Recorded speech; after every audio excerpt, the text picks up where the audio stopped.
Greetings, Minecrafters, and welcome to another exciting Minecraft discussion. My name is Kimberly Quinn, and I have to tell you, I'm so pumped for a lot of reasons. It's snowing, and snow is my favorite, and this is actually my favorite kind of day. Only if you add the skiing in, if that's like the sauce on the sundae. But it's snowing, and it's snuggly, and the fire's going. I have little Giovanni taking a nap in the chair right there, and it's just my happy bubbles. Way full right now. So what I want to talk about is brain training to turn your heart's desires into reality. So before you hang up on me, or go ahead, you can hang up on me, I suppose. So we're talking about manifestation, and some people are like, oh, it's so out there, and it's touchy-feely. Not with me, okay? My doctorate is in cognitive psychology, and I can talk about neurons all day long and not have one bored second. So we're talking about wiring the brain, being the author of your script, neurologically, the captain of your own ship. And so here's what we're talking about.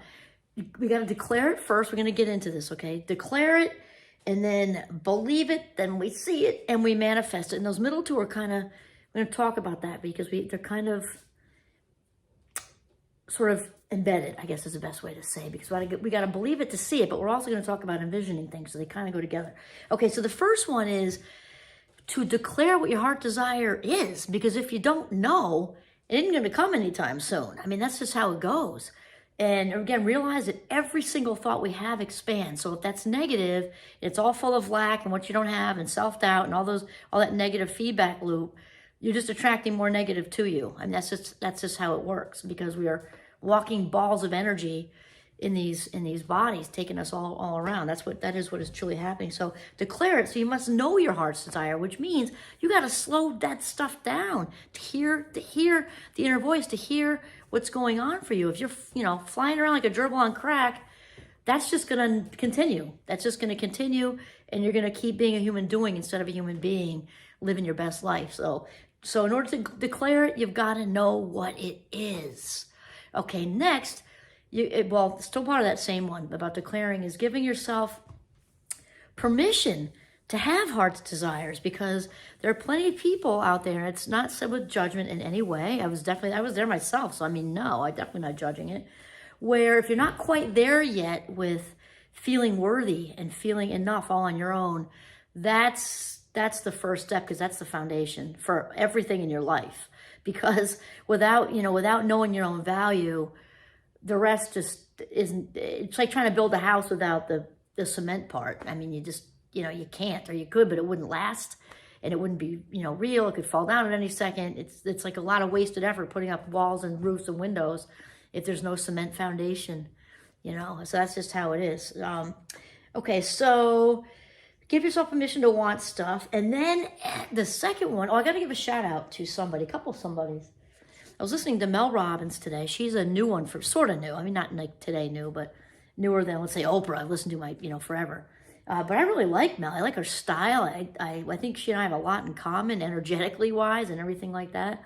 So I was listening to her talk about this whole thing, and how, it is about training. It is about brain training. There is no question. So there are touchy-feelies out there, and you can go listen to them. And I've listened to them too. And, they're maybe, that's a little different perspective. But that's not what I'm talking about. I'm talking about thoughts come first. We know that. Think about it.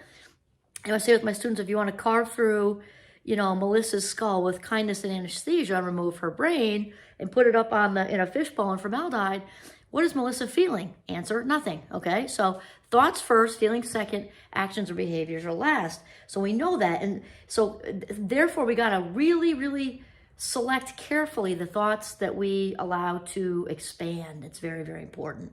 Okay, so after declare it, that's the first step. Then we have entering into a place of non-resistance. And this can be hard for people that are like super type A, because what do you mean? I have to slow down and let it happen? In a sense, yes, because we have to listen to the inner voice to kind of get the direction where we're headed. That said, it doesn't mean, I'm going to declare, I want a house in Aspen, Colorado, and then I'm going to go sit on the couch and have a sandwich. No, it doesn't work like that. Okay, not at all. Not at all, not at all. So, okay, so we got to get into the non-resistance mode. That means getting rid of the self-doubt. People are telling you you're nuts for wanting to move or get a new job. You know, you have it so good. You have this solid salary, you have retirement. Like, what are you thinking about? That's silly. Or, you know, what do you mean you want to, I was listening to a woman who called in on Mel's program saying that she, you know, wants to leave her hometown and was in her 30s and then, you know, and there's she's getting lots of resistant talk from people in her family and things. And so I gotta clear out the crap, okay? The why, you know, all the reasons why you can't do whatever. If you got the itch, scratch it. Life is short. Well, this is not a dress rehearsal. You know, I'm also not saying be reckless. Like you know, you're married, you got 3 little kids. It's not, oh, I'm gonna go, you know, join the Peace Corps for 2 years. You know, it's probably not the best plan unless everybody's on board with it, and probably still not the best plan if you have 3 little kids. Right? So that's not what I'm talking about, is living recklessly. We're talking about, you know, if you have a genuine, authentic itch, not like a that kind of itch where it's reckless, but an authentic passion to become that artist you know you are, to build your dream house, to run a marathon, to ski Tuckerman's Ravine. I can't help it, it snows here. Ski Zermatt, that's definitely in my bucket list. I need a bigger bucket. I got lots of stuff I want to do. But clearing out the negatives that people are saying to you and that you're saying to yourself. So that's the second one. Declare it, enter the place of non-resistance, then realize after that, okay, you're like, we are now in training. We are in brain training. Like, okay, and, you know, lift up. Okay, so we're actively training our neurons, which means nerve cells, right, in the brain, to make your heart's desire a reality. Here's the thing, we know this for a fact.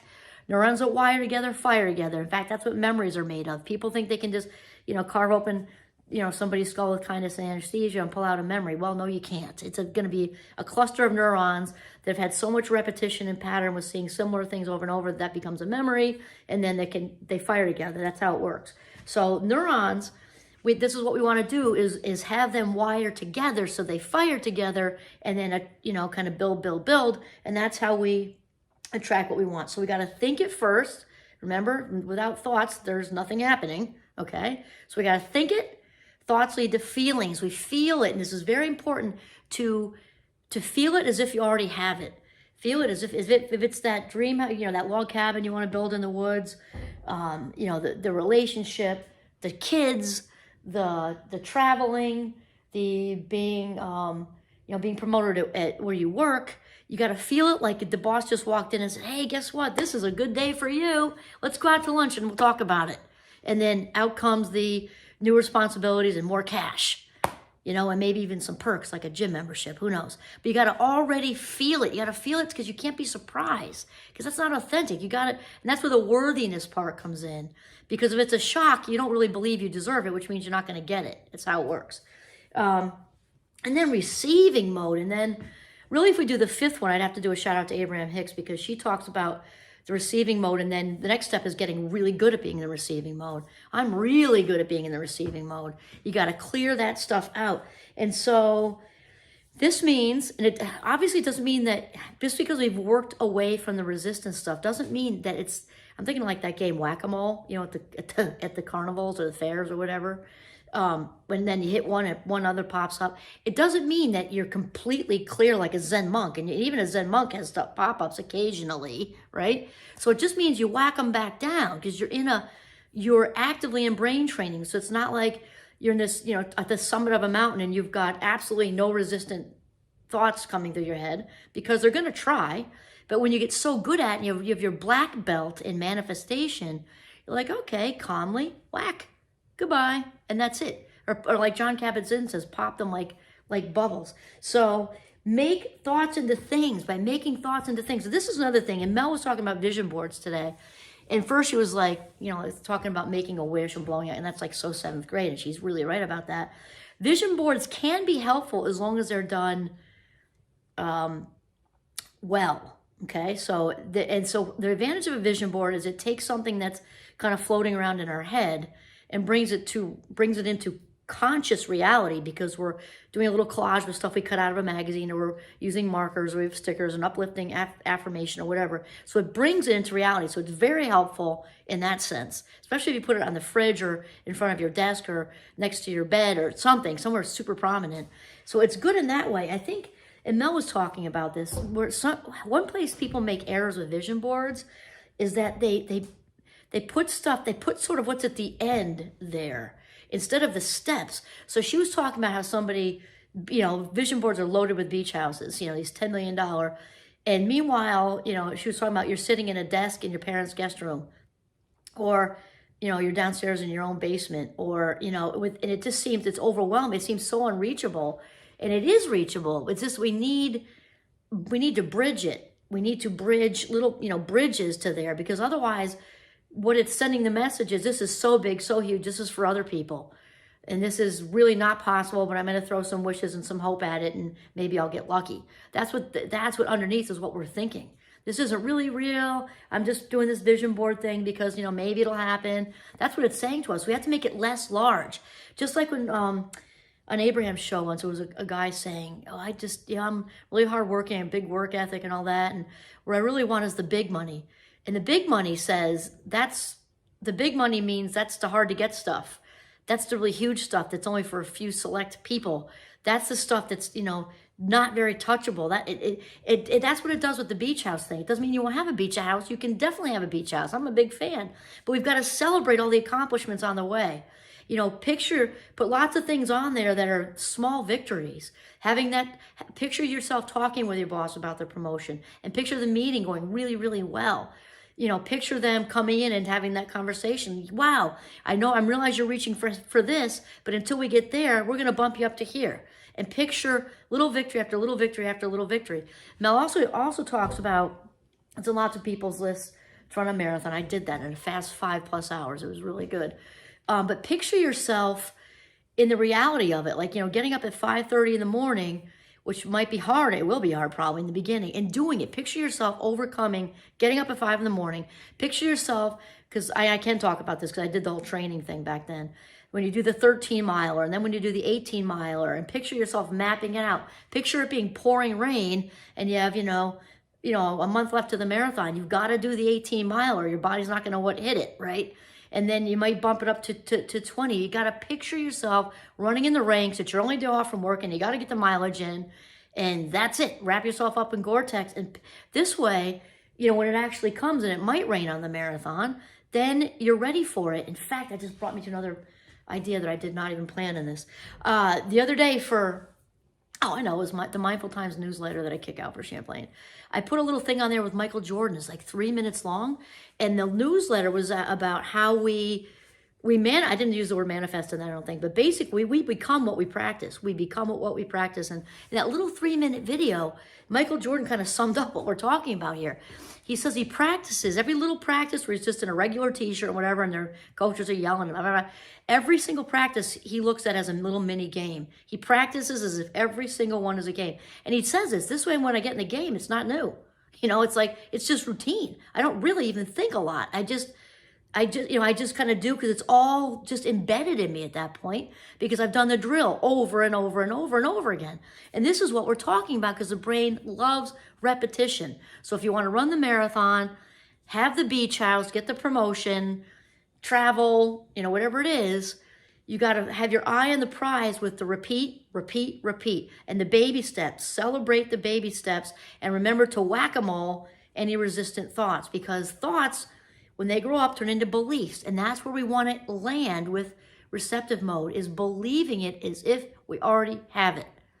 Okay? If you want to make an appearance on a certain show, picture that person calling you up or sending you an email. Okay? Picture that happening.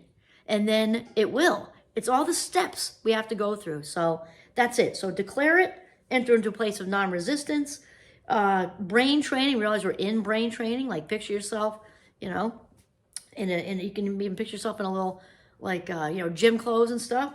And then 4 is receiving mode. I'm just going to add the 5th because Abraham Hicks says, get really good at being in receiving mode. Just really get good at it. And people throw snark at you along the way.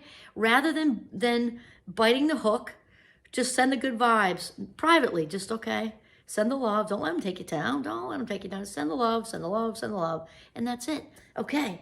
Manifestation, how to turn your heart's desires into reality. This is Kimberly Quinn signing off from this beautiful snowy day in northern Vermont. Have a mindful day.